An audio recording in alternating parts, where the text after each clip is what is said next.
ನಮಸ್ಕಾರ. ಮುಖ್ಯಾಂಶಗಳು. ಆರ್ಬಿಐ ದ್ವೈಮಾಸಿಕ ಆರ್ಥಿಕ ನೀತಿ ಪ್ರಕಟ. ಬಡ್ಡಿದರ ರೆಪೋ ದರ ಯಥಾಸ್ಥಿತಿ ಮುಂದುವರಿಕೆ. ಶಕ್ತಿಕಾಂತ್ ದಾಸ್. ರಾಜ್ಯದಲ್ಲಿ ಕೊರೋನಾ ಪರಿಸ್ಥಿತಿ ತಹಬದಿಗೆ ಬರುವವರೆಗೂ ಶಾಲೆಗಳ ಪುನರಾರಂಭ ಅಸಾಧ್ಯ. ಮಕ್ಕಳಿಗೆ ಆನ್ಲೈನ್ ತರಗತಿಗಳೇ ಸೂಕ್ತ. ಸಿದ್ದರಾಮಯ್ಯ. ನೊಬೆಲ್ ಶಾಂತಿ ಪ್ರಶಸ್ತಿಗೆ ವಿಶ್ವಸಂಸ್ಥೆಯ ಆಹಾರ ಕಾರ್ಯಕ್ರಮ ಆಯ್ಕೆ. ಸಂಘರ್ಷ ಪೀಡಿತ ಪ್ರದೇಶಗಳಲ್ಲಿ ಹಸಿವು ನಿವಾರಣಾ ಕಾರ್ಯಕ್ರಮಕ್ಕೆ ಮೆಚ್ಚುಗೆ. ಸಚಿವ ರಾಮ್ವಿಲಾಸ್ ಪಾಸ್ವಾನ್ ನಿಧನ ಹಿನ್ನೆಲೆ ಪಿಯೂಷ್ ಗೋಯಲ್ಗೆ ಹೆಚ್ಚುವರಿಯಾಗಿ ಆಹಾರ ಖಾತೆ ಜವಾಬ್ದಾರಿ. ವಾರ್ತೆಗಳ ವಿವರ. ಬಹು ನಿರೀಕ್ಷಿತ ಭಾರತೀಯ ರಿಸರ್ವ್ ಬ್ಯಾಂಕ್ ತನ್ನ ದ್ವೈಮಾಸಿಕ ಆರ್ಥಿಕ ನೀತಿ ಪ್ರಕಟಿಸಿದೆ.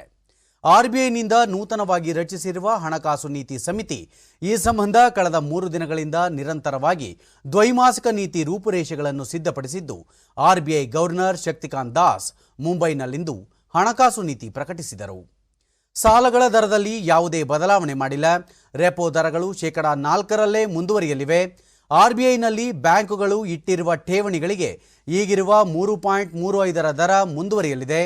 ಕೊರೋನಾ ಸೋಂಕು ವಿರುದ್ಧದ ಹೋರಾಟದ ಈ ಸಂದರ್ಭದಲ್ಲಿ ದೇಶದ ಅರ್ಥವ್ಯವಸ್ಥೆ ನಿರ್ಣಾಯಕ ಹಂತಕ್ಕೆ ತಲುಪಿದ್ದು, ದೇಶದ ಅರ್ಥವ್ಯವಸ್ಥೆಯನ್ನು ಪುನಶ್ಚೇತನಗೊಳಿಸಲು ಆದ್ಯತೆ ನೀಡಲಾಗಿದೆ. ಈ ವರ್ಷದ 4ನೇ ತ್ರೈಮಾಸಿಕದ ವೇಳೆಗೆ ಹಣದುಬ್ಬರ ಯೋಜಿತ ಗುರಿ ತಲುಪುವ ನಿರೀಕ್ಷೆ ಇದೆ ಎಂದು ಅವರು ವಿಶ್ವಾಸ ವ್ಯಕ್ತಪಡಿಸಿದರು. ವರ್ಷಾಂತ್ಯದ ವೇಳೆಗೆ ಜಿಡಿಪಿ ಬೆಳವಣಿಗೆ ಸಕಾರಾತ್ಮಕ ಹಂತ ತಲುಪಲಿದೆ. ವರ್ಷದ ಮೊದಲಾರ್ಧದಲ್ಲಿ ಸಾಧಾರಣ ಚೇತರಿಕೆಯಾಗಿದ್ದು, ಎರಡನೇ ಅರ್ಧವಾರ್ಷಿಕ ಅವಧಿಯಲ್ಲಿ ಮತ್ತಷ್ಟು ಚೇತರಿಕೆ ಕಾಣಲಿದೆ ಎಂದು ಶಕ್ತಿಕಾಂತ್ ದಾಸ್ ಆಶಾಭಾವನೆ ವ್ಯಕ್ತಪಡಿಸಿದರು. ರಿಯಲ್ ಟೈಮ್ ಹಣ ವರ್ಗಾವಣೆ ಆರ್ಟಿಜಿಎಸ್ ವ್ಯವಸ್ಥೆ ಡಿಸೆಂಬರ್ನಿಂದ ವಾರದ ಎಲ್ಲ ದಿನ ಲಭ್ಯವಿರಲಿದೆ. ಪ್ರಸ್ತುತ ಕಂಟೈನ್ಮೆಂಟ್ನಿಂದ ಪುನಶ್ಚೇತನಕ್ಕೆ ಆದ್ಯತೆ ನೀಡಲಾಗಿದೆ.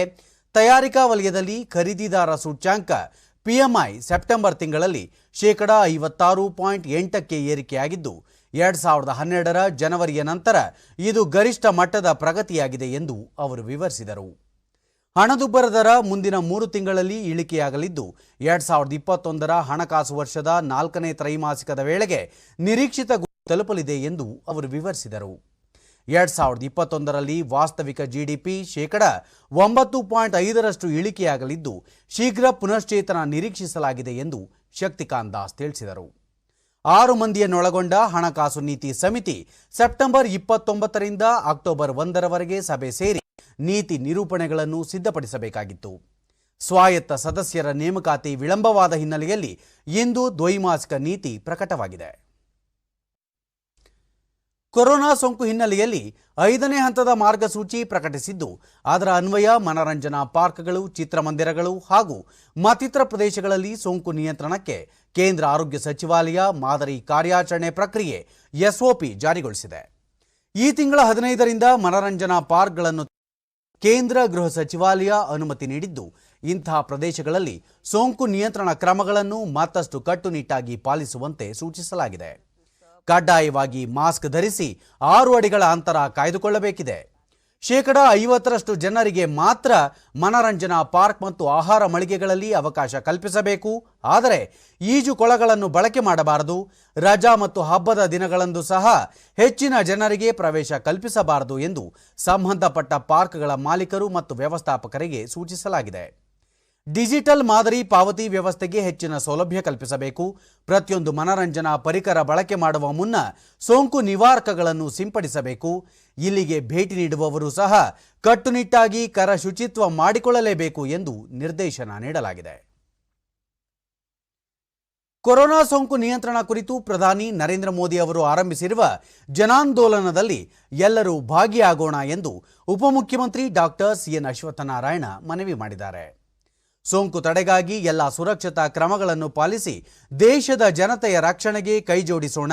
ನಾವೆಲ್ಲರೂ ಕೊರೋನಾ ಸೇನಾನಿಗಳಾಗೋಣ ಎಂದು ಟ್ವೀಟ್ ಮಾಡಿರುವ ಅವರು, ಕೋವಿಡ್ ವಿರುದ್ಧ ಹೋರಾಟದಲ್ಲಿ ಒಟ್ಟಾಗಿ ಸೇರಿ ಜಯ ಸಾಧಿಸೋಣ ಎಂದು ಕರೆ ನೀಡಿದ್ದಾರೆ.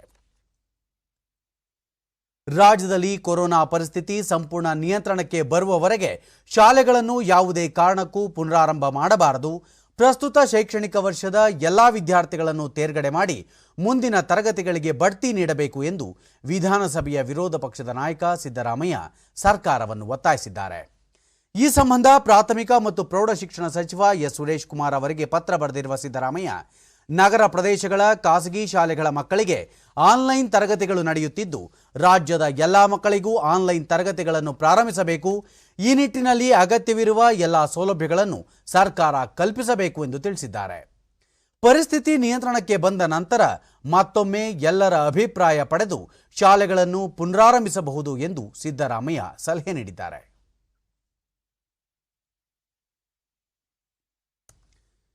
ಬಹುದಿನಗಳಿಂದ ನನೆಗುದಿಗೆ ಬಿದ್ದಿದ್ದ ನಗರ ಸ್ಥಳೀಯ ಸಂಸ್ಥೆಗಳ ಅಧ್ಯಕ್ಷ, ಉಪಾಧ್ಯಕ್ಷ ಸ್ಥಾನಗಳ ಸರದಿ ಮೀಸಲಾತಿ ನಿಗದಿಪಡಿಸಿ ರಾಜ್ಯ ಸರ್ಕಾರ ಆದೇಶ ಹೊರಡಿಸಿದೆ. ಈ ಮೂಲಕ ಅಧ್ಯಕ್ಷ, ಉಪಾಧ್ಯಕ್ಷ ಸ್ಥಾನಗಳ ಚುನಾವಣೆ ಪ್ರಕ್ರಿಯೆಗೆ ಚಾಲನೆ ದೊರೆತಿದೆ. 59 ನಗರಸಭೆಗಳು, 117 ಪುರಸಭೆಗಳು ಹಾಗೂ 100 ಪಟ್ಟಣ ಪಂಚಾಯತ್ಗಳಲ್ಲಿ ಅಧ್ಯಕ್ಷ, ಉಪಾಧ್ಯಕ್ಷರ ಸ್ಥಾನ ಮೀಸಲಾತಿ ನಿಗದಿ ಮಾಡಲಾಗಿದೆ. ರಾಜ್ಯ ಸಚಿವ ಸಂಪುಟದ ಅನುಮೋದಿತ ಪರಿಷ್ಕೃತ ಮಾರ್ಗಸೂಚಿಗಳನ್ನು ಸೆಪ್ಟೆಂಬರ್ 11ರಂದು ಹೊರಡಿಸಲಾಗಿದ್ದು, ಅದರ ಅನ್ವಯ ಕರ್ನಾಟಕ ಪೌರ ಸಂಸ್ಥೆಗಳ ಅಧ್ಯಕ್ಷ, ಉಪಾಧ್ಯಕ್ಷರ ಮೀಸಲಾತಿ ನಿಯಮ 13 ಹಾಗೂ 13A ಅಡಿ ಸರ್ಕಾರದ ಆದೇಶ ಹೊರಡಿಸಲಾಗಿದೆ. ವಿಶ್ವವಿಖ್ಯಾತ ಮೈಸೂರು ದಸರಾ ಮಹೋತ್ಸವವನ್ನು ಸರಳವಾಗಿ ಆಚರಿಸಲು ರಾಜ್ಯ ಸರ್ಕಾರ ನಿರ್ಧರಿಸಿರುವ ಹಿನ್ನೆಲೆಯಲ್ಲಿ ಕೋವಿಡ್-19 ತಾಂತ್ರಿಕ ಸಲಹಾ ಸಮಿತಿ ಸದಸ್ಯರ ತಂಡ ಮೈಸೂರಿಗೆ ಭೇಟಿ ನೀಡಿ ವಸ್ತುಸ್ಥಿತಿ ಪರಿಶೀಲನೆ ನಡೆಸಿತು. ಕೋವಿಡ್-19 ತಾಂತ್ರಿಕ ಸಲಹಾ ಸಮಿತಿ ಅಧ್ಯಕ್ಷ ಡಾಕ್ಟರ್ ಎಂಕೆ ಸುದರ್ಶನ್, ಕಾರ್ಯದರ್ಶಿ ಡಾಕ್ಟರ್ ಮೊಹಮ್ಮದ್ ಶರೀಫ್, ವಿಶ್ವ ಆರೋಗ್ಯ ಸಂಸ್ಥೆಯ ಬೆಂಗಳೂರು ವಿಭಾಗದ ಸದಸ್ಯ ಡಾಕ್ಟರ್ ಲೋಕೇಶ್ ಅವರನ್ನೊಳಗೊಂಡ ನಿಯೋಗ ಜಿಲ್ಲಾಧಿಕಾರಿ ರೋಹಿಣಿ ಸಿಂಧೂರಿ ಅವರೊಂದಿಗೆ ಸಂವಾದ ನಡೆಸಿತು. ಈ ಮಧ್ಯೆ ಚಾಮುಂಡಿ ಬೆಟ್ಟ ಮತ್ತು ಅರಮನೆ ಆವರಣದಲ್ಲಿ ಸ್ಥಳ ಪರಿಶೀಲನೆ ನಡೆಸಿ ಹಿರಿಯ ಅಧಿಕಾರಿಗಳಿಂದ ತಂಡ ಮಾಹಿತಿ ಪಡೆದುಕೊಂಡಿತು. ತಜ್ಞರ ಸಮಿತಿ ವರದಿಯನ್ನು ಆಧರಿಸಿ ಸರ್ಕಾರ ಮುಂದಿನ ನಿರ್ಧಾರ ಕೈಗೊಳ್ಳುವ ಸಾಧ್ಯತೆ ಇದೆ.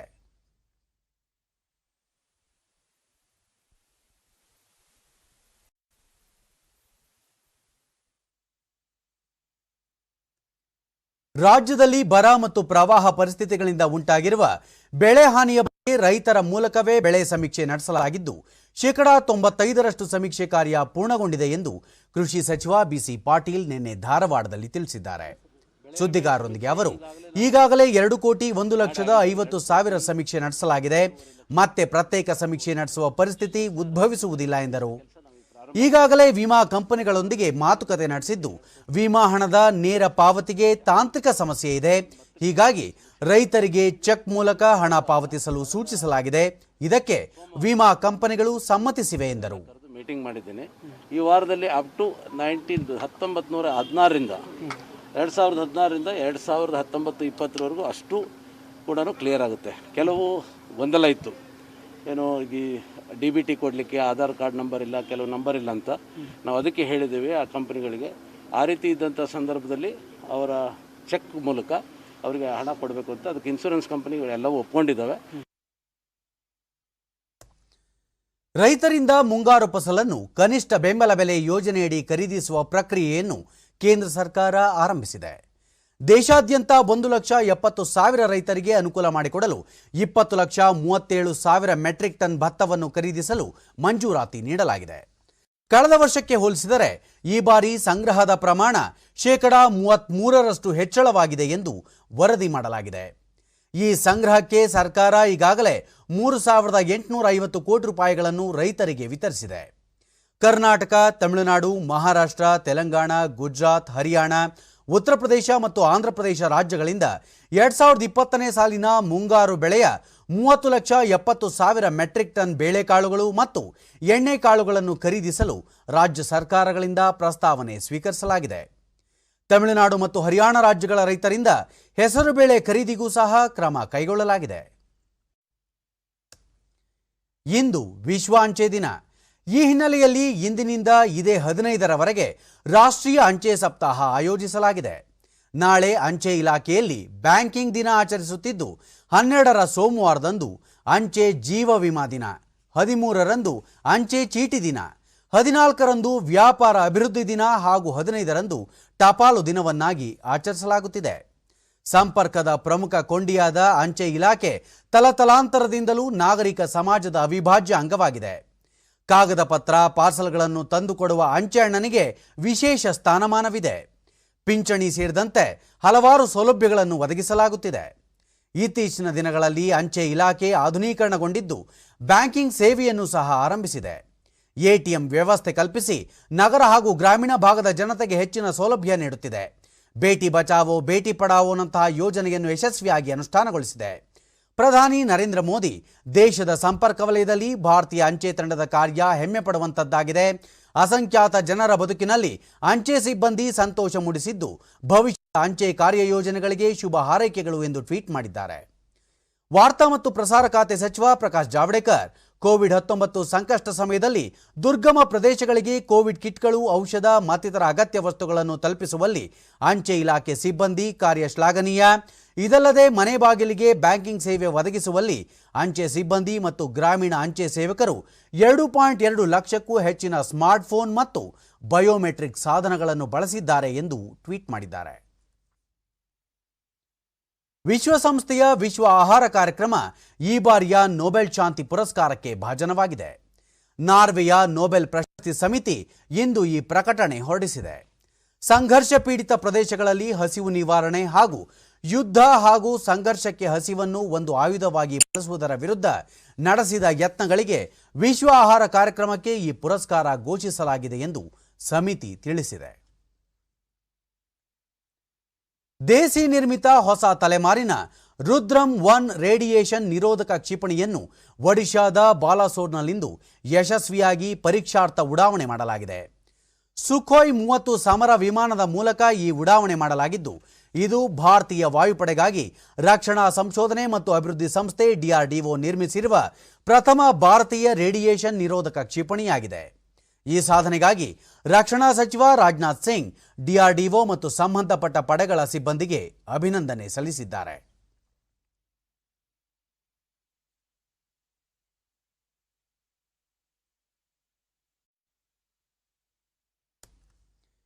ಇಂದು ಭಾರತೀಯ ವಿದೇಶಾಂಗ ಅಧಿಕಾರಿಗಳ IFS ದಿನ. ವಿದೇಶಾಂಗ ವಲಯದಲ್ಲಿ ದೇಶದ ಸಾರ್ವಭೌಮತೆ ಗೌರವ ಎತ್ತಿ ಹಿಡಿಯುವ ಕೆಲಸ ಮಾಡುತ್ತಿರುವ ವಿದೇಶಾಂಗ ಅಧಿಕಾರಿಗಳ ಸೇವೆಯನ್ನು ಸ್ಮರಿಸುವ ದಿನ.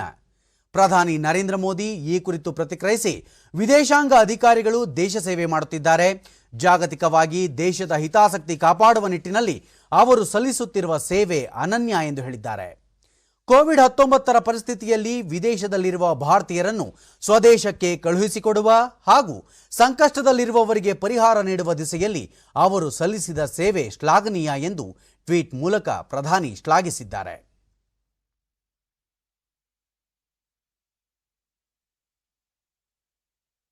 ವಿದೇಶಾಂಗ ವ್ಯವಹಾರಗಳ ಸಚಿವ ಡಾಕ್ಟರ್ ಎಸ್ ಜೈಶಂಕರ್ ಶುಭ ಕೋರಿದ್ದು, ಈಗಿನ ಸವಾಲುಗಳು ಮತ್ತಷ್ಟು ಕೆಲಸ ಮಾಡಲು ನಮಗೆ ಪ್ರೇರಣೆಯಾಗಿವೆ. ನಿಮ್ಮೆಲ್ಲರ ಅರ್ಪಣಾ ಮನೋಭಾವ, ಶ್ರದ್ಧೆಯಿಂದ ಕಾರ್ಯನಿರ್ವಹಿಸುತ್ತಿರುವುದು ಶ್ಲಾಘನೀಯ. ದೇಶ ಮತ್ತು ದೇಶದ ಹಿತಾಸಕ್ತಿಗಳ ಬಗ್ಗೆ ಜಾಗತಿಕ ತಿಳಿವಳಿಕೆ ಹೆಚ್ಚಿಸಲು ಗಮನ ಹರಿಸಬೇಕು ಎಂದು ಸಲಹೆ ನೀಡಿದ್ದಾರೆ.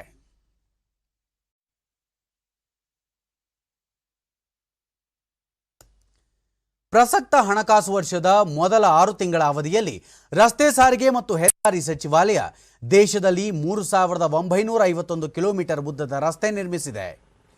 ಕೋವಿಡ್ ಸಂಕಷ್ಟದ ನಡುವೆಯೂ ಪ್ರತಿದಿನ ಸರಾಸರಿ 6 ಕಿಲೋಮೀಟರ್ ಉದ್ದದ ರಸ್ತೆ ನಿರ್ಮಿಸಲಾಗಿದೆ. ಪ್ರಸಕ್ತ ಹಣಕಾಸು ವರ್ಷದಲ್ಲಿ ಒಟ್ಟು 11,000 ಕಿಲೋಮೀಟರ್ ಉದ್ದದ ರಸ್ತೆ ನಿರ್ಮಿಸುವ ಗುರಿಯನ್ನು ಸಚಿವಾಲಯ ಹೊಂದಿದೆ. ಕೇಂದ್ರ ಸಚಿವ ರಾಮ್ ವಿಲಾಸ್ ಪಾಸ್ವಾನ್ ನಿಧನದ ಹಿನ್ನೆಲೆಯಲ್ಲಿ ಅವರು ನಿರ್ವಹಿಸುತ್ತಿದ್ದ ಆಹಾರ ಮತ್ತು ನಾಗರಿಕ ಪೂರೈಕೆ ಹಾಗೂ ಗ್ರಾಹಕ ವ್ಯವಹಾರಗಳ ಸಚಿವಾಲಯದ ಉಸ್ತುವಾರಿಯನ್ನು ಸಚಿವ ಪಿಯೂಷ್ ಗೋಯಲ್ ಅವರಿಗೆ ವಹಿಸಲಾಗಿದೆ. ಪ್ರಧಾನಿ ನರೇಂದ್ರ ಮೋದಿ ಅವರ ಸಲಹೆಯಂತೆ ರಾಷ್ಟ್ರಪತಿ ರಾಮನಾಥ್ ಕೋವಿಂದ್ ಈ ನಿರ್ದೇಶನ ನೀಡಿದ್ದು, ಪಿಯೂಷ್ ಗೋಯಲ್ ಅವರು ಪ್ರಸ್ತುತ ನಿಭಾಯಿಸುತ್ತಿರುವ ಸಚಿವಾಲಯಗಳೊಂದಿಗೆ ಹೆಚ್ಚುವರಿಯಾಗಿ ಈ ಸಚಿವಾಲಯವನ್ನು ನಿರ್ವಹಿಸಲಿದ್ದಾರೆ. ಕೇಂದ್ರ ಆಹಾರ ಮತ್ತು ನಾಗರಿಕ ಪೂರೈಕೆ ಗ್ರಾಹಕ ವ್ಯವಹಾರಗಳ ಸಚಿವ, ಹಿರಿಯ ರಾಜಕೀಯ ಮುತ್ಸದ್ದಿ, ಲೋಕ ಜನಶಕ್ತಿ ಪಕ್ಷದ ನಾಯಕ ರಾಮ್ ವಿಲಾಸ್ ಪಾಸ್ವಾನ್ ಅವರ ಪಾರ್ಥಿವ ಶರೀರದ ಅಂತಿಮ ದರ್ಶನಕ್ಕೆ ಬಿಹಾರದ ಪಾಟ್ನಾದ ಪಕ್ಷದ ಕಚೇರಿಯಲ್ಲಿ ವ್ಯವಸ್ಥೆ ಮಾಡಲಾಗಿದೆ. ಪಾಟ್ನಾದಲ್ಲಿ ನಾಳೆ ಸಕಲ ಸರ್ಕಾರಿ ಗೌರವಗಳೊಂದಿಗೆ ಅಂತ್ಯ ಸಂಸ್ಕಾರ ನೆರವೇರಲಿದೆ ಎಂದು ಅವರ ಕುಟುಂಬದ ಮೂಲಗಳು ತಿಳಿಸಿವೆ. ಇದಕ್ಕೂ ಮುನ್ನ ದೆಹಲಿ ಜನಪತ್ ನಿವಾಸದಲ್ಲಿ ರಾಷ್ಟ್ರಪತಿ ರಾಮನಾಥ್ ಕೋವಿಂದ್, ಪ್ರಧಾನಿ ನರೇಂದ್ರ ಮೋದಿ ಅಂತಿಮ ದರ್ಶನ ಪಡೆದರು. determination. प्रधानमंत्री नरेंद्र मोदी प्रधानमंत्री भी काफी व्यथित नजर आ रहे हैं। उन्होंने कहा कि वो केंद्रीय गृह मंत्री ಇದೇ ಸಂದರ್ಭದಲ್ಲಿ ಹಲವು ಕೇಂದ್ರ ಸಚಿವರು ಗಣ್ಯರು ಸಹ ಅಂತಿಮ ದರ್ಶನದಲ್ಲಿ ಭಾಗಿಯಾಗಿದ್ದರು. वक्त उनके आवास में रखा गया है। headquarters for the rest of ಈ ಮಧ್ಯೆ ಎಲ್ಜೆಪಿ ವರಿಷ್ಠ ರಾಮ್ವಿಲಾಸ್ ಪಾಸ್ವಾನ್ ಅವರ ನಿಧನಕ್ಕೆ ಕೇಂದ್ರ ಸಚಿವ ಸಂಪುಟ ಇಂದು ಶ್ರದ್ಧಾಂಜಲಿ ಸಲ್ಲಿಸಿದೆ. ಪಾಸ್ವಾನ್ ಗೌರವಾರ್ಥ ಸಚಿವ ಸಂಪುಟ ಸದಸ್ಯರು 2 ನಿಮಿಷ ಮೌನ ಆಚರಿಸಿದರು. ಪಾಸ್ವಾನ್ ಪಾರ್ಥಿವ ಶರೀರದ ಅಂತ್ಯ ಸಂಸ್ಕಾರವನ್ನು ಸರ್ಕಾರಿ ಗೌರವಗಳೊಂದಿಗೆ ನೆರವೇರಿಸಲು ಸಚಿವ ಸಂಪುಟ ಅನುಮೋದನೆ ನೀಡಿದೆ. ಆಫ್ಘಾನಿಸ್ತಾನದ ರಾಷ್ಟ್ರೀಯ ಸಾಮರಸ್ಯ ಪ್ರಮುಖ ಶಾಂತಿ ಸಂಧಾನಕಾರ ಡಾಕ್ಟರ್ ಅಬ್ದುಲ್ಲಾ ಅವರು ನಿನ್ನೆ ಪ್ರಧಾನಿ ನರೇಂದ್ರ ಮೋದಿ ಅವರನ್ನು ದೆಹಲಿಯಲ್ಲಿ ಭೇಟಿ ಮಾಡಿ ಮಾತುಕತೆ ನಡೆಸಿದರು. ಈ ವೇಳೆ ಪ್ರಧಾನಿ ಉಭಯ ರಾಷ್ಟ್ರಗಳ ನಿಕಟ ಐತಿಹಾಸಿಕ ಸಂಬಂಧಗಳನ್ನು ನೆನಪಿಸಿಕೊಂಡರು. ಎರಡೂ ದೇಶಗಳ ನಡುವಿನ ಶಾಂತಿ ಸಹಕಾರವನ್ನು ಮುಂದುವರಿಸುವ ಬಗ್ಗೆಯೂ ಭರವಸೆ ನೀಡಿದರು. ಕಳೆದ ಹಲವು ವರ್ಷಗಳಿಂದ ಉಭಯ ದೇಶಗಳ ನಡುವಿನ ಸಹಕಾರ ಬಲವರ್ಧನೆ ಕುರಿತು ಸಂತೋಷ ವ್ಯಕ್ತಪಡಿಸಿದ ಡಾಕ್ಟರ್ ಅಬ್ದುಲ್ಲಾ ಆಫ್ಘಾನಿಸ್ತಾನದಲ್ಲಿ ನಡೆಯುತ್ತಿರುವ ಶಾಂತಿ ಮಾತುಕತೆ ಮತ್ತು ಭದ್ರತಾ ಪರಿಸ್ಥಿತಿಗಳ ಬಗ್ಗೆ ನರೇಂದ್ರ ಮೋದಿ ಅವರಿಗೆ ಮಾಹಿತಿ ನೀಡಿದರು. ಆಫ್ಘನ್ನಲ್ಲಿ ಶಾಂತಿ ಏರ್ಪಡಲು ಭಾರತ ನೀಡುತ್ತಿರುವ ಬೆಂಬಲದ ಬಗ್ಗೆ ಮೆಚ್ಚುಗೆ ಸೂಚಿಸಿದ ಅಬ್ದುಲ್ಲಾ ನಿರಂತರ ಶಾಂತಿ ಮತ್ತು ಸೌಹಾರ್ದತೆಯ ಸಮೃದ್ಧಿಗಾಗಿ ಭಾರತದ ಬದ್ಧತೆಗೆ ಧನ್ಯವಾದ ಅರ್ಪಿಸಿದರು.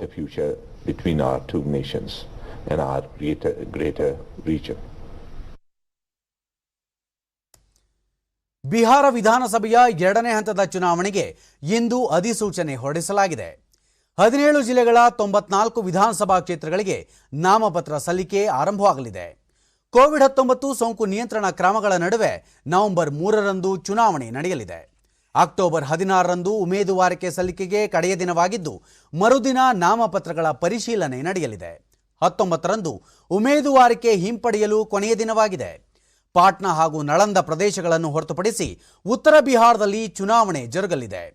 243 ವಿಧಾನಸಭಾ ಕ್ಷೇತ್ರಗಳಿಗೆ 3 ಹಂತದಲ್ಲಿ ಮತದಾನಕ್ಕೆ ವ್ಯವಸ್ಥೆ ಮಾಡಲಾಗಿದ್ದು ಮೊದಲ ಹಂತದಲ್ಲಿ ಇದೇ 28ರಂದು, 3ನೇ ಹಂತದಲ್ಲಿ ನವೆಂಬರ್ 7ರಂದು ಮತದಾನ ನಡೆಯಲಿದ್ದು 10ರಂದು ಫಲಿತಾಂಶ ಪ್ರಕಟವಾಗಲಿದೆ. ಕಾಂಗ್ರೆಸ್ ಮತ್ತು ಅದರ ಮಿತ್ರ ಪಕ್ಷಗಳು ಮಾಧ್ಯಮಗಳನ್ನು ಗುರಿಯಾಗಿಸಿ ರಾಜಕಾರಣ ನಡೆಸುತ್ತಿರುವುದು ಪ್ರಜಾತಂತ್ರದ ತತ್ವಗಳಿಗೆ ವಿರುದ್ಧವಾಗಿದೆ ಎಂದು ಕೇಂದ್ರ ವಾರ್ತಾ ಮತ್ತು ಪ್ರಸಾರ ಖಾತೆ ಸಚಿವ ಪ್ರಕಾಶ್ ಜಾವಡೇಕರ್ ಹೇಳಿದ್ದಾರೆ. ಮುಂಬೈನಲ್ಲಿ ಟಿಆರ್ಪಿ ತಿರುಚಿದ ಆರೋಪದ ಮೇಲೆ ಅಲ್ಲಿನ ಪೊಲೀಸರು ಕೆಲವರನ್ನು ಬಂಧಿಸಿದ ವರದಿಗೆ ಪ್ರತಿಕ್ರಿಯೆ ನೀಡಿರುವ ಸಚಿವರು ಮಾಧ್ಯಮ ಸ್ವಾತಂತ್ರ್ಯಕ್ಕೆ ಧಕ್ಕೆ ಉಂಟು ಮಾಡುವುದನ್ನು ದೇಶದ ಜನತೆ ಸಹಿಸುವುದಿಲ್ಲ ಎಂದರು. ಮಾಧ್ಯಮ ಸ್ವಾತಂತ್ರ್ಯ ಭಾರತೀಯ ಪ್ರಜಾಪ್ರಭುತ್ವ ಮತ್ತು ಸಂವಿಧಾನದ ಮೂಲ ಆಶಯವಾಗಿದ್ದು ಕಾಂಗ್ರೆಸ್ ಹಾಗೂ ಅದರ ಮಿತ್ರ ಪಕ್ಷಗಳು ಈ ತತ್ವಕ್ಕೆ ಅಪಚಾರ ಉಂಟು ಮಾಡುತ್ತಿರುವುದು ಸರಿಯಲ್ಲ ಎಂದು ಅವರು ಖಂಡಿಸಿದ್ದಾರೆ.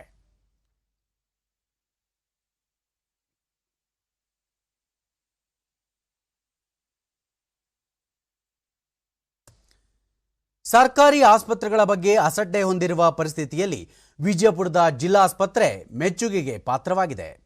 ಗುಣಮಟ್ಟದ ಸೇವೆ ಹಾಗೂ ಸ್ವಚ್ಛತೆಗಾಗಿ ಸತತ 4ನೇ ಬಾರಿ ಪ್ರಧಾನಮಂತ್ರಿಗಳ ಕಾಯಕಲ್ಪ ಪ್ರಶಸ್ತಿಯ ಗರಿ ಮುಡಿಗೇರಿಸಿಕೊಂಡು ಮಾದರಿಯಾಗಿದೆ. ಈ ಜಿಲ್ಲಾಸ್ಪತ್ರೆಗೆ 2015 ಮತ್ತು 2016ನೇ ಸಾಲಿನಲ್ಲಿ ಉತ್ತಮ ಸೇವೆಗಾಗಿ ರಾಜ್ಯ ಮಟ್ಟದಲ್ಲಿ ಪ್ರಥಮ ಬಹುಮಾನ ಪಡೆದಿತ್ತು. 2018ನೇ ಸಾಲಿನಲ್ಲಿ NQAS ಪ್ರಶಸ್ತಿಗೆ ಭಾಜನವಾಗಿತ್ತು. 2019-20ನೇ ಸಾಲಿನಲ್ಲಿ ಮತ್ತೆ ಕಾಯಕಲ್ಪ ಪ್ರಶಸ್ತಿ ಒಲಿದು ಬಂದಿದ್ದು ಶಿವಮೊಗ್ಗ ಆಸ್ಪತ್ರೆಯೊಂದಿಗೆ ದ್ವಿತೀಯ ಬಹುಮಾನ ಹಂಚಿಕೊಂಡಿದೆ. ಉತ್ತಮ ಸೇವೆ, ಸ್ವಚ್ಛತೆ, ಗಾಳಿ ಬೆಳಕು, ರೋಗಿಗಳೊಂದಿಗೆ ಉತ್ತಮ ಸ್ಪಂದನೆ ಇತ್ಯಾದಿ ಮಾನದಂಡಗಳನ್ನು ಪರಿಗಣಿಸಿ ಪ್ರಶಸ್ತಿ ನೀಡಲಾಗಿದ್ದು ರೋಗಿಗಳ ಸೇವೆಗೆ ಪ್ರಾಶಸ್ತ್ಯ ನೀಡಲಾಗುತ್ತಿದೆ.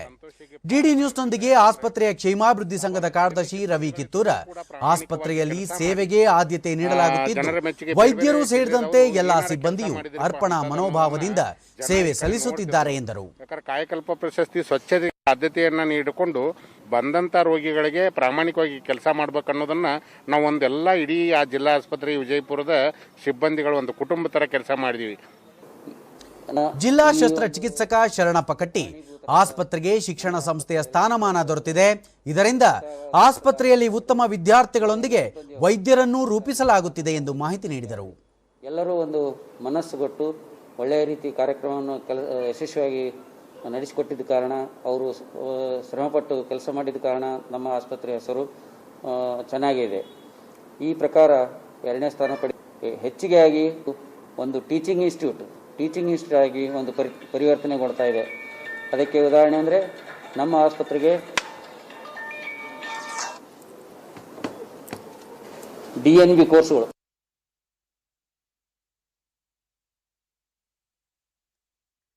ತೆಂಗಿನ ಮರವನ್ನು ಕಲ್ಪವೃಕ್ಷವೆಂದೇ ಕರೆಯಲಾಗುತ್ತದೆ. ಅದರ ಪ್ರತಿಯೊಂದು ಉತ್ಪನ್ನವೂ ಸಹ ಅಮೂಲ್ಯ ಎಂದರೆ ತಪ್ಪಾಗಲಾರದು. ಎಳನೀರು, ತೆಂಗಿನಕಾಯಿ, ಕೊಬ್ಬರಿ ಖಾದ್ಯಕ್ಕೆ, ತೈಲಕ್ಕೆ ಬಳಕೆಯಾದರೆ ತೆಂಗಿನ ಗರಿಯನ್ನು ಚಪ್ಪರಕ್ಕೆ, ಚಾವಣಿ ಮಾಡಲು ಬಳಸಿಕೊಳ್ಳಲಾಗುತ್ತದೆ. ಅದೇ ರೀತಿ ಅದರ ಹೆಡಮಟ್ಟೆಯನ್ನು ಕೆಲವರು ಉರುವಲಾಗಿ ಬಳಸುತ್ತಾರೆ. ಆದರೆ ಉತ್ತರ ಕನ್ನಡ ಜಿಲ್ಲೆಯ ಸಿದ್ದಾಪುರದ ಜಡ್ಡಿ ಮನೆಯಲ್ಲಿ ಕಲಾವಿದರ ಕೈಚಳಕದಲ್ಲಿ ಇದು ಹೊಸ ರೂಪವನ್ನೇ ಪಡೆಯುತ್ತದೆ. ಈ ಕುರಿತು ಒಂದು ವಿಶೇಷ ವರದಿ. ಕರಕುಶಲ ವಸ್ತುಗಳನ್ನು ತಯಾರು ಮಾಡುವ ಮೂಲಕ ಕುಸುಮಾಕ್ಷಿ ಭಟ್ ಇತರರಿಗೆ ಪ್ರೇರಕ ಶಕ್ತಿಯಾಗಿದ್ದಾರೆ. ಸಾಂಪ್ರದಾಯಿಕ ಪಂಚೋಳಿ, ಅಣತೆಗಳು, ಛತ್ರಿ, ಗದೆ, ಬೀಸಣಿಗೆ, ಹೂಬುಟ್ಟಿ, ದೀಪದ ಬುಟ್ಟಿ, ಸ್ವಾಗತ ಕೋರುವ ಬಚ್ಚಮ್ಮ ಮುಂತಾದವುಗಳ ಪ್ರತಿರೂಪಗಳನ್ನು ಅತ್ಯಂತ ಆಕರ್ಷಕವಾಗಿ ಹೊಂಬಾಳೆ ಪಟ್ಟಿಯಿಂದ ತಯಾರಿಸುವ ಕಲೆಗಾರಿಕೆಯನ್ನು ಕುಸುಮಾಕ್ಷಿ ಕರಗತ ಮಾಡಿಕೊಂಡಿದ್ದಾರೆ. ಇವರ ಮನೆ ಕರಕುಶಲ ವಸ್ತುಗಳ ಪುಟ್ಟದೊಂದು ಸಂಗ್ರಹಾಲಯವಾಗಿದೆ ಎಂದರೂ ತಪ್ಪಾಗಲಾರದು. ನವಿಲು ರೂಪದಲ್ಲಿನ ಬುಟ್ಟಿಗಳು, ಅಕ್ಷತೆ ಬಟ್ಟಲು ಮುಂತಾದ ಅಲಂಕಾರಿಕ ವಸ್ತುಗಳನ್ನು ಕಾಣಬಹುದಾಗಿದೆ. ವಿಶೇಷವಾಗಿ ಮನೆಗೆ ಬರುವ ಅತಿಥಿಗಳನ್ನು ಸ್ವಾಗತಿಸಲು ನಿಂತಿರುವ ಬಚ್ಚಮ್ಮನ ಕಲಾಕೃತಿ ನೋಡುಗರ ಕಣ್ಮನ ಸೆಳೆಯುತ್ತಿದೆ. ಡಿಡಿ ನ್ಯೂಸ್ನೊಂದಿಗೆ ಕುಸುಮಾಕ್ಷಿ ಭಟ್ ಕಸೂತಿಯಲ್ಲಿ ತೊಡಗಿಕೊಂಡಿರುವುದರಿಂದ ಕರಕುಶಲ ವಸ್ತುಗಳನ್ನು ತಯಾರಿಸಲು ಸಹಕಾರಿಯಾಗಿದೆ. ನಾನಾಗಿಯೇ ಹಂತ ಹಂತವಾಗಿ ಕಲಿತು ಕರಕುಶಲ ವಸ್ತುಗಳನ್ನು ತಯಾರು ಮಾಡುತ್ತಿದ್ದೇನೆ ಎಂದರು. ಮೊದಲನೇ ಬಾರಿಗೆ ಮಾರಿ ಹೊಡೆಯಲಿಟ್ಟೆ, ಪ್ರಥಮ ಬಹುಮಾನ ಬಂತು, ಮತ್ತೆಲ್ಲರೂ ಗೌರವ ಕೊಟ್ಟರು. ಹಂಗೆ ಮತ್ತು ಹೊಸ್ತನ್ನು ಮಾಡಬೇಕು ಅಂತ ಅನಿಸ್ತು. ಮದುವೆ ಬೇಕಾಗೋದೆಲ್ಲ ಮಾಡಿದೆ, ಎಲ್ಲದೂ ಅದೇ ಮದುವೆ ಬೇಕಾಗೋದು. ಹೊರಬುಟ್ಟಿ, ಬೀಸಾಳೆ, ಬಿತ್ತಕ್ಕಿ ಬಟ್ಲು, ಉಪಚರಿಸೋ ಬಟ್ಲು, ಅಕ್ಷತ ತಟ್ಟೆ, ಬೀಸಾಳೆ ಅಷ್ಟೂ ಅದೇ, ಕೊಡೆ ಎಲ್ಲದೂ ಅದೇ. ಸುಮಾರ್ತಿ ಬೇಕಾದ್ದು ಅಂಥದ್ದೆಲ್ಲ ಮಾಡಬೇಕು ಕಣ್ಚು ಮಾಡ್ತಾಯಿದ್ದೆ. ಈಗಾರು ಮಾಡ್ತಾಯಿದ್ದೆ, ನನಗೇನು ಯಾರೂ ಹೇಳ್ಕೊಡ್ಲಿಲ್ಲ, ಮತ್ತೇನು ಎಲ್ಲೂ ನೋಡಲೂ ಇಲ್ಲ. ನಾನು ಇಷ್ಟೆಲ್ಲೇ ಮಾಡಬೇಕು ಅಂತ ಕಣ್ಚು ಮಾಡಿದೆ.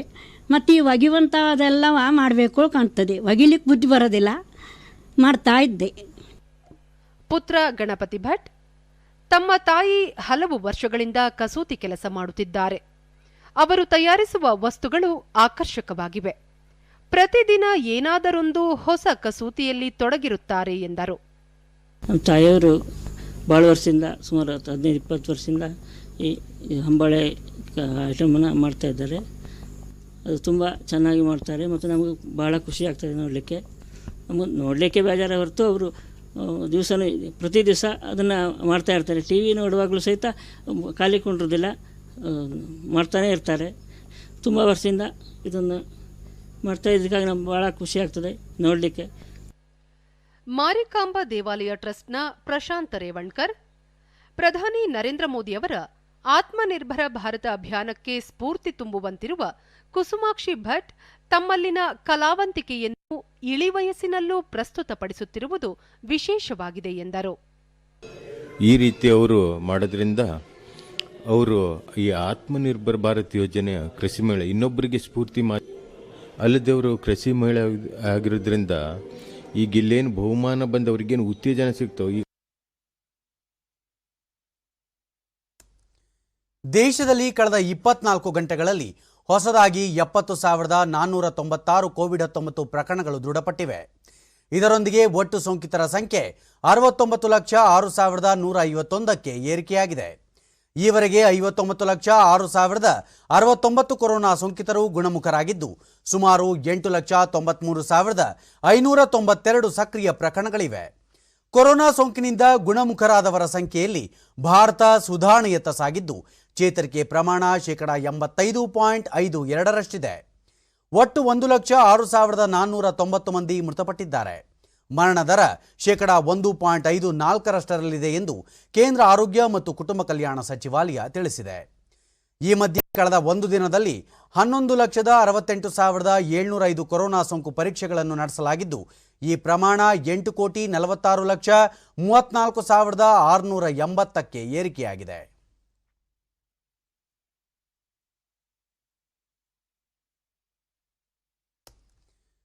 ಉತ್ತರ ಅಂಡಮಾನ್ ಸಾಗರ ಮತ್ತು ಸುತ್ತಮುತ್ತಲ ಪೂರ್ವ ಕೇಂದ್ರದ ಬಂಗಾಳ ಕೊಲ್ಲಿಯಲ್ಲಿ ವಾಯುಭಾರ ಕುಸಿತ ಉಂಟಾಗಿದೆ ಎಂದು ಭಾರತೀಯ ಹವಾಮಾನ ಇಲಾಖೆ ತಿಳಿಸಿದೆ. ಇದರ ಪರಿಣಾಮ ಆಂಧ್ರಪ್ರದೇಶದ ದಕ್ಷಿಣ ಕರಾವಳಿ ಮತ್ತು ಸುತ್ತಮುತ್ತಲ ಪ್ರದೇಶದಲ್ಲಿ ಸಮುದ್ರ ಮಟ್ಟಕ್ಕಿಂತಲೂ 3 ಕಿಲೋಮೀಟರ್ ಎತ್ತರದವರೆಗೆ ಚಂಡಮಾರುತ ಸಂಭವಿಸುವ ಸಾಧ್ಯತೆ ಇದೆ ಎಂದು ಹವಾಮಾನ ಇಲಾಖೆ ಮುನ್ಸೂಚನೆ ನೀಡಿದೆ. ಕಳೆದ 24 ಗಂಟೆಗಳ ಅವಧಿಯಲ್ಲಿ ತಮಿಳುನಾಡು ಮತ್ತು ಪುದುಚೇರಿಯ ಬಹಳಷ್ಟು ಸ್ಥಳಗಳಲ್ಲಿ ಮಳೆಯಾಗಿದೆ. ಕಡ್ಲೂರು ಜಿಲ್ಲೆಯ ಕುಪ್ಪಂನಾತಂನಲ್ಲಿ ಅತಿ ಹೆಚ್ಚು 14 ಸೆಂಟಿಮೀಟರ್ ಮಳೆಯಾಗಿದೆ. ಮುಂದಿನ 24 ಗಂಟೆಗಳವರೆಗೆ ತಮಿಳುನಾಡಿನ ಉತ್ತರ ಭಾಗ ಸೇರಿದಂತೆ 19 ಜಿಲ್ಲೆಗಳಲ್ಲಿ ಭಾರೀ ಪ್ರಮಾಣದಲ್ಲಿ ಮಳೆ ಸುರಿಯುವ ಸಾಧ್ಯತೆ ಇದೆ ಎಂದು ಹವಾಮಾನ ಇಲಾಖೆ ಮುನ್ಸೂಚನೆ ನೀಡಿದೆ.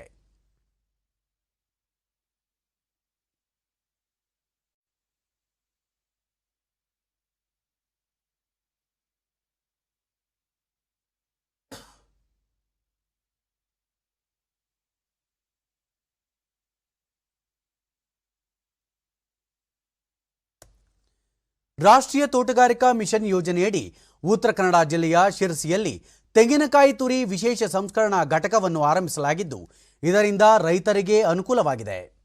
ಬಾಳಗಾರಿನ 4 ರೈತರು ಸೇರಿ ಈ ಘಟಕವನ್ನು ಆರಂಭಿಸಿದ್ದು, ರೈತರಿಂದ ಹಸಿ ತೆಂಗಿನಕಾಯಿ ಖರೀದಿಸಿ ತೆಂಗಿನಕಾಯಿ ತುರಿಯನ್ನು ಪ್ಯಾಕ್ ಮಾಡಿ ರಾಜ್ಯದ ವಿವಿಧ ಜಿಲ್ಲೆಗಳ ಸ್ಟಾರ್ ಹೋಟೆಲ್, ಹೊರ ರಾಜ್ಯ ಹಾಗೂ ವಿದೇಶಗಳಿಗೆ ರಫ್ತು ಮಾಡಲಾಗುತ್ತದೆ. ತೋಟಗಾರಿಕಾ ಇಲಾಖೆಯಿಂದ 10 ಲಕ್ಷ ರೂಪಾಯಿ ಅನುದಾನದಡಿ ಆರಂಭಿಸಲಾಗಿರುವ ಈ ಘಟಕದಿಂದ ರೈತರ ತೆಂಗಿನಕಾಯಿಗೂ ಉತ್ತಮ ಬೆಲೆ ದೊರಕುತ್ತಿದ್ದು, ಘಟಕ ಲಾಭದಾಯಕವಾಗಿದೆ.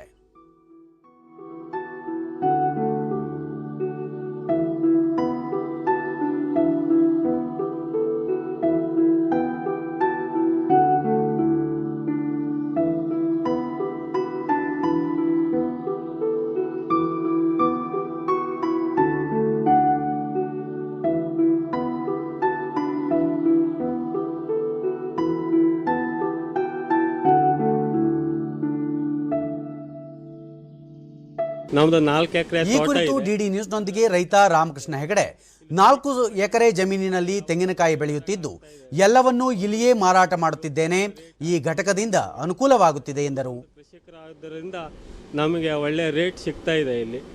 ಇಲ್ಲಿ ಸಂಸ್ಕರಿಸಿ ಶ್ರೀಕಲ್ಪ ತೆಂಗಿನಕಾಯಿ ತುರಿ ತಯಾರಿಕಾ ಘಟಕದ ವಿನಾಯಕ ಹೆಗಡೆ ಇಲ್ಲಿನ ಕೃಷಿಕರಿಂದಲೇ ತೆಂಗಿನಕಾಯಿ ಖರೀದಿಸಿ ತುರಿಯನ್ನು ಸಂಸ್ಕರಿಸಿ ಪ್ಯಾಕ್ ಮಾಡಿ ರಾಜ್ಯದ ವಿವಿಧೆಡೆ ಹಾಗೂ ಹೊರ ರಾಜ್ಯಗಳಿಗೆ ಪೂರೈಸಲಾಗುತ್ತಿದೆ.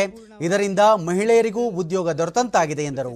ನಾವು ಕೋಲ್ಡ್ ಲಾಜಿಸ್ಟಿಕ್ನಲ್ಲಿ ದೊಡ್ಡ ಶಹರಗಳಾದ ಬೆಂಗಳೂರು, ಚೆನ್ನೈ, ಪುಣೆ, ಮುಂಬೈ, ಗೋವಾ ಮುಂತಾದ ಪ್ರದೇಶಗಳ ಪೂರೈಕೆಯನ್ನು ಮಾಡ್ತಾ ಇದ್ದೇವೆ.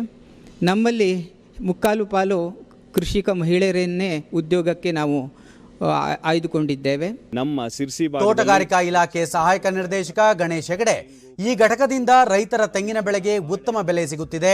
ಘಟಕ ಆರಂಭಕ್ಕೆ ಇಲಾಖೆ ಸಹಾಯಧನ ನೀಡಲಿದ್ದು, ರೈತರು ಸದುಪಯೋಗ ಪಡೆಯಬಹುದು ಎಂದು ಹೇಳಿದರು. ಲಾಭ ಗಳಿಸಬಹುದಾಗಿದೆ. ನಮ್ಮ ಭಾಗದ ತೆಂಗಿನ ಬೆಳೆಯನ್ನು ಸಂಸ್ಕರಣೆ ಮಾಡಿ ಮೌಲ್ಯವರ್ಧನೆಯನ್ನು ಮಾಡಿ ಮಾರುತ್ತಾ ಇರೋದ್ರಿಂದ ರೈತರ ಒಂದು ಬೆಳೆಗೆ. ಫ್ರೆಂಚ್ ಓಪನ್ ಟೆನ್ನಿಸ್ ಟೂರ್ನಿಯ ಮಹಿಳೆಯರ ಸಿಂಗಲ್ಸ್ನ ಅಂತಿಮ ಹಣಾಹಣಿಯಲ್ಲಿ ಪೋಲ್ಯಾಂಡ್ನ ಯುವ ಆಟಗಾರ್ತಿ ಈಗ ಸ್ಟೈಟೆಕ್ ಅಮೆರಿಕಾದ ಸೋಫಿಯಾ ಕೆನ್ನಿನ್ ಅವರನ್ನು ಎದುರಿಸಲಿದ್ದಾರೆ. ನಾಳೆ ಫೈನಲ್ ಪಂದ್ಯ ನಡೆಯಲಿದ್ದು, ಪ್ರಶಸ್ತಿಗಾಗಿ ಹಣಾಹಣಿ ಏರ್ಪಡಲಿದೆ. ನಿನ್ನೆ ನಡೆದ ಸೆಮಿಫೈನಲ್ ಪಂದ್ಯದಲ್ಲಿ ಸ್ಟೈಟೆಕ್ ಅರ್ಜೆಂಟೀನಾದ ನಾಡಿಯಾ ಪೊಡರೋಸಾ ಅವರನ್ನು 6-2, 6-1 ಅಂತರದಲ್ಲಿ ಮಣಿಸಿ ಫೈನಲ್ಸ್ಗೆ ಹೆಜ್ಜೆ ಹಾಕಿದರು.